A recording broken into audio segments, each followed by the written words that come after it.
Hi guys! Today, mag-food trip sa ta.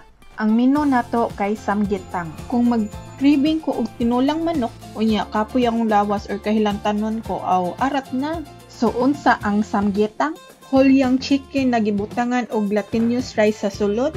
Then ginseng, garlic, chuchub ug Korean herbal ingredients. Then gipabukalan siya pila ka hours until mohumok ang chicken.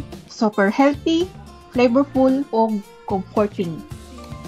Og syempre, sa Korea, daghan kayo og side dish.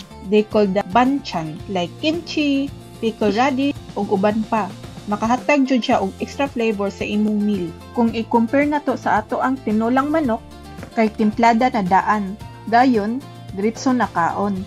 While ang samgyetang sa Korea, kay dili siya timplada. Kay gusto nila nga ma-enjoy ang natural nga flavor sa herbs ug chicken.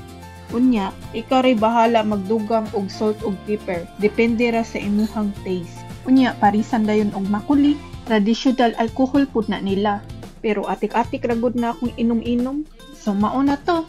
So please comment, share, and subscribe. Thank you for watching. Bye-bye!